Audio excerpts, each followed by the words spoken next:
Stampers, this is Alison with Stamp Crazy with Alison with another video. When we were at convention, we were introduced to the brand new framelits where you could make these flip-flop cards in either a circle design or a label design. And one of the cards that Shelley Gardner shared with us on stage was one that one of the concept artists had come up with. So I've taken that card, I've added a few little things of my own, but basically started with her design, and I wanted to show you how to make these little elements on the card. So let's get started. The first thing you're going to want to do is use the circle card framelit to create the actual card itself. I've shown this before, but just to show you again, it also comes with little separate framelits that you can do different things with. This is just a representation of the elements that are included. So that's all included with the circle card framelit. And this is really simple to use. I do prefer to use my magnetic plate because it, being a magnet, sticks to the metal of the actual framelit. So you're going to put your cardstock down and you're just going to line up your framelit. So you've got your magnetic plate, your clear plate, your cardstock, your framelit with the cutting part facing down onto your cardstock, and then your clear plate on top, and then you're just going to run that through the Big Shot. And once you've done that, you get it already cut out for you, and you get the score lines, so you can just go ahead and score those on the score lines. Now this card, you could cut it and make it shorter. You could flip it so that it opens this way. You can make a cute little stand-up card for maybe a table place setting by just cutting off this part. Lots of different variations of the circle. But I'm just going to use it as a traditional circle here. I've gone ahead and cut out some other elements. I'll just show you those. I've got the scallop, which I've cut out using the scallop that comes with the framelit. I've cut out the circle with the circle framelits. I've punched out this scallop punch with just our scallop punch, and I've punched out the circle here again with a circle punch, although you could use the circle framelits. There is one exactly that size.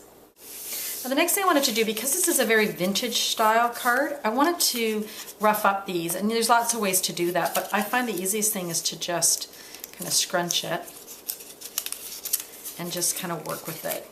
Just make it a little bit softer, kind of scrunch up the edges and whatnot, and same with all the other pieces. So once you've done that, these are your little pieces. Now, because this is a very vintage looking card, I thought it would be nice to dirty up all the edges, and I'm going to do that with a sponge and the soft suede ink. So that's really simple to do. Just take a sponge and your ink and just go around the edges of these pieces. And once you've got those done, you can go ahead and work on the edges of the card. People have asked me about the new stamp pads and what would you do with your old ones if you bought new ones. Well, I like the new ones because they're you get a really crisp image, and I appreciate that. The old ones, I keep them because these are perfect for sponging, because you don't care if you get them all messed up because they're just for sponging. So I'm just going to go around my card with the soft suede ink. Alright, now I've got all that done, and I'm just going to set that aside for a minute and make the flowers. So I'm going to bring in an image here from this stamp set called Flower Shop. And the great thing about this stamp set is it has a matching punch, which is always great that you don't have to cut out the flowers. A little tip that somebody figured out was that these images are not symmetrical. There is one petal that has just an extra little notch in it. And when you discover which one it is, it's a good idea to put a little dot. I used just a permanent marker here. And I know when I go to stamp this, that I'm going to stamp that so it's towards me. And then when I go to punch it, I've also put a little mark on the punch, so I know that that's just going to slide in and easily punch it out. So I'm using Stays On ink. And I've got my little purple mark at the bottom there, like so. I'm stamping on Very Vanilla because Very Vanilla is more vintage color. I'm just going to slide in my punch, and I can see here that it's going to punch it up perfectly because I've lined up my little mark there. So I'm not trying to figure out which part of the flower will work with which part of the punch. Our shop stamp set and the pansy punch coordinate, and they are sold as a bundle, so it's a little bit less than buying them individually. And again, I'm just going to go ahead and crinkle these and edge them with the soft suede. Now it's just a question of putting some of these elements together. So my front piece is going to have my little scallop. I'm just using snail, my favorite adhesive. So, and then I want my little soft sky circle, and then my flower. Now what you might want to do is pop the flower up with a little dimensional, so I'll do that. It's like that, and then on the other side, which is the inside of the card, I'm going to use my other elements. So my circle, and my scallop, and pop up my little flower. Okay, so I've got those done. Now I want to decorate the actual card. So again, I'm going to bring in Stays on ink and my little pansy, same stamp that I used earlier. Just kind of stamp that randomly. Then I'm going to use a stamp from a stamp set called Background Builders, which I really love. And this one is perfect because it's like just a script writing, and I think you could use this for so many things. This might have been a wheel in previous lifetimes, but this, what I like about it is it's not a wheel, so I find it a little bit easier to use because it's a stamp. So I'm going to ink that up. Again, just in the Stays On. And I want it to be along my edge here, like so. And oh, I don't know, let's put one, how about right here? Because it can overlap. And you can even add even more if you wanted. I also added some washi tape, and this is actually the Halloween washi tape from the holiday catalog. So even though it's meant for Halloween, it works with this, I think anyway. And all I'm going to do is just rip off a piece, stick it on, like so. I'm going to bring in the burlap ribbon. This is in the holiday catalog.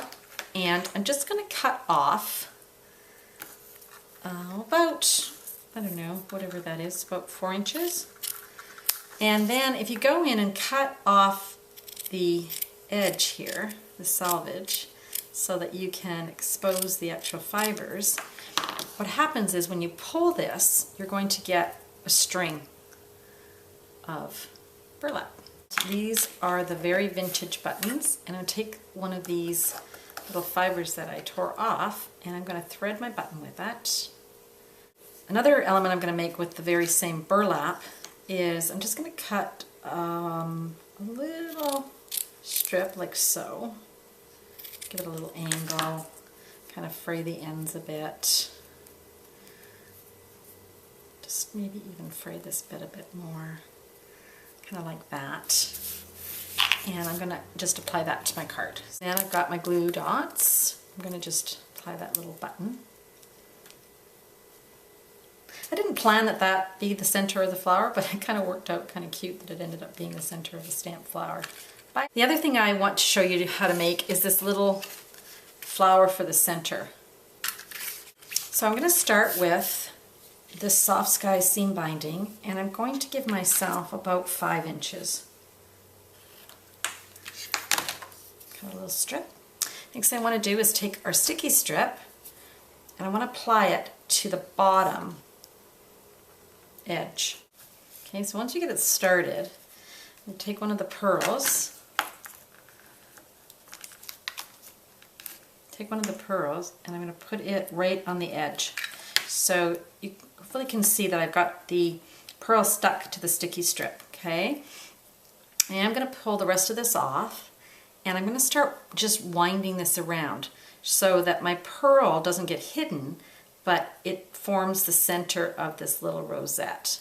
And by just turning it and sticking and turn and stick, and you might have to just play with it a little bit, each one of these will turn out differently than the one before. At least in my experience, that's been the case. Just because I don't twist it the same. You can actually turn this too. It kind of looks cool.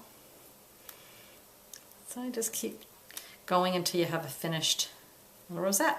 Isn't that cute? I'm just going to stick this on like so. You could dirty that up if you wanted with the sponge. I'll show you what it looks like. Just kind of give it a little worn look. The only other thing I forgot to put on was a word, and I've got Live the Life You've Imagined. That's from a really good greeting stamp set. So, I also took the leftover burlap here, and I tied it on. That's the finished card, and these are fun, these little flip-flop cards, and so easy to make with the new card framelits. So again, it's available in a circle or in a label, and all the order information will be at the end of this video. So if you'd like to place an order and you live in Canada, I can have that shipped directly to you anywhere in Canada by UPS. Thank you very much for watching, and happy stamping. Hey, if you wanna play, make it about a place. It'll take creation, imagination. Try to draw outside the line. Let us see inside your mind. You'll find inspiration. All I'm saying is you can do it. I wanna hear